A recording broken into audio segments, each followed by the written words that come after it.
I think history would be much, much cooler if we rename some of the topics into like cool names, give them a bit of a vibe, you know? Like the Assyrian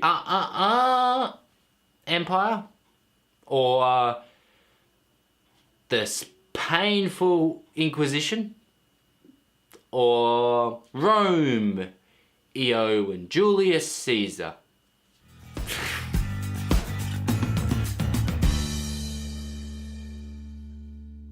A paradox is like an oxymoron of logic. What's an oxymoron? Well, it's like a paradox with words. Now, with that out of the way, what's the paradox of social media? Is it that it's social, but it's also media? Yeah, more or less. I feel like one of the challenges of social media, just one of them, is that we're trying to form communities using a very individualistic, competitive method. Or rather, by measuring how much attention we get on social media, which is really what it seems to be measuring, these platforms seem to be optimizing for the individual's need for community, the need for affirmation, rather than a community's need for cooperative, like-minded individuals. It's almost as if we're stealing attention away from each other, competing for approval rather than doing community things. If that's all you wanted to know, then I guess you can go back to your dragon hunting, because that's all I'm going to explain about that. Like what the paradox is, like I'm not going to explain it anymore. Because really, it's like the rubber on this pencil. It's not really the point. Because we all have cynical opinions about the internet that we shout out of car windows. But what do we do with them? What should we do with them right now? I mean, because we can only get so far with analysis. So what I have is 7 stories about plebeians in ancient Rome. Now, I recognize that the link between ancient Rome and modern social media is a bit tenuous, but bear with me. We'll see how we go. We'll do our best. Before we go any further, let's cover some definitions. Ancient Rome was like modern Rome, except with less tourists and more structural integrity in its architecture. Plebs were like the feet of ancient Rome. They kept everything upright, but liking them was considered a fetish. The julio-claudian dynasty was a group of incestuous rich bastards who thought very highly of themselves. They also really liked marble statues. Perhaps more importantly, they ruled ancient Rome for a while. Like 40 years or something. Alright, now let's learn about the 7 most courageous plebeians in the Julio-Claudian dynasty. Flavia was a feminist scholar, so naturally she was incredibly popular among the leftist plebeian elite. All 2 of them. But she educated the masses on feminism, which at the time, let's just say she had her work cut out for her. But she persisted, continuously being a voice for the voiceless, remembering complex arguments because she wasn't allowed to write them down. And she had fun doing it, even if it was slow, tedious progress. Regulus drew very funny pictures and put text underneath them, like little captions, and shared them with all his friends, and some of his friends shared them around too. He called these memes because he liked to make fun of the fact that the emperors always thought of themselves like me. Yeah, so he liked to satirize that with his memes. He thought they were the funniest things on earth, and to be honest, they probably were. One day he came down with a really bad virus, but ironically that was the day that his memes took off. Everybody was sharing it, it was so popular, it was his most popular meme yet. But it was also his last meme because he died from that virus. His health insurance refused to pay out. Yeah, and he died. But his memes lived on. Octavius was a romantic. The problem was that his boyfriend lived an hour and a half plane ride away. So if you're travelling by horse, that's longer. He didn't give up hope though, not romantic Octavius, and the 2 lovers wrote letters to each other, back and forth. Sometimes Octavius sent seeds with his letters, and by the time the letters arrived, the seeds had bloomed into beautiful flowers.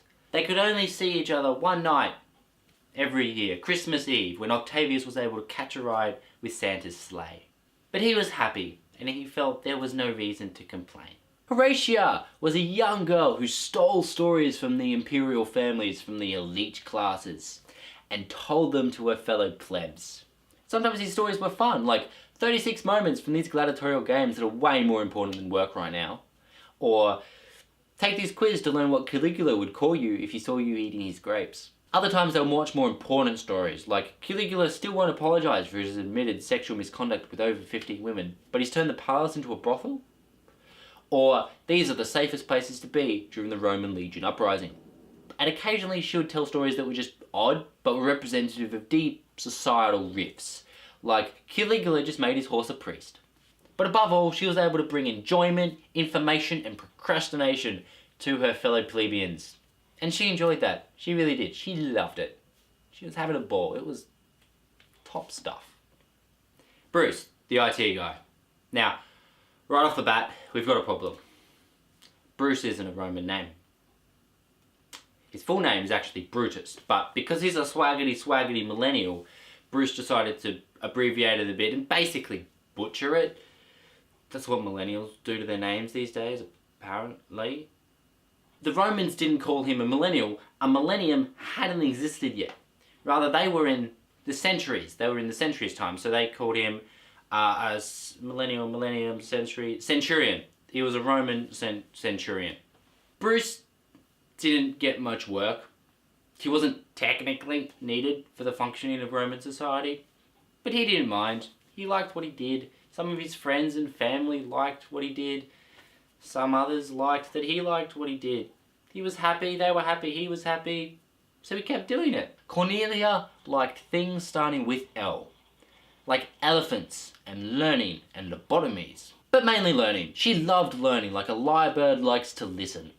She learned a lot of things like how to do an elephant lobotomy, which, you know, is quite a niche skill set in ancient Rome.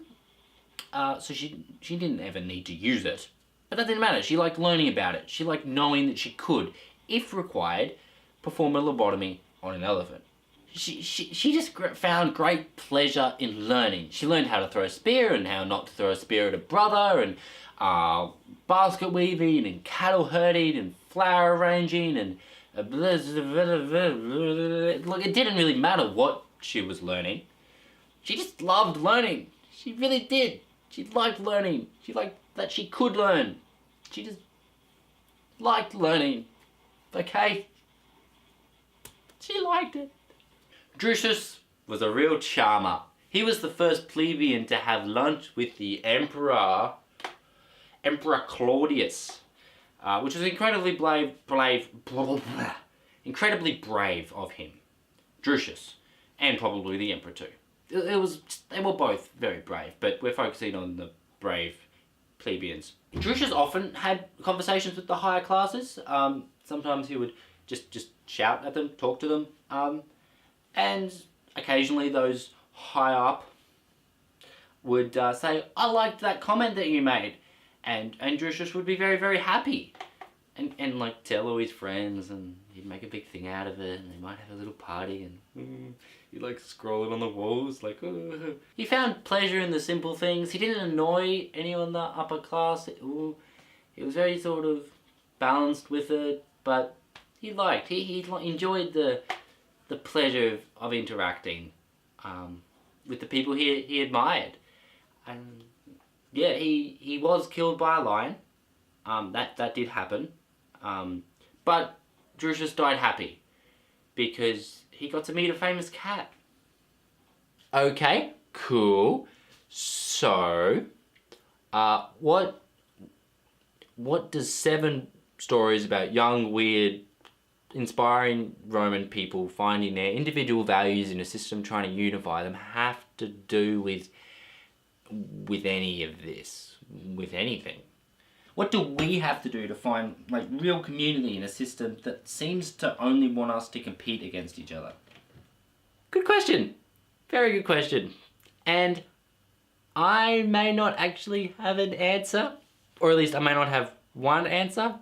I think there's more than one answer. There's multiple answers. Because Yeah, I told 7 stories today, but only one of them was mine. So, yeah. I'll let you ponder it anyhow.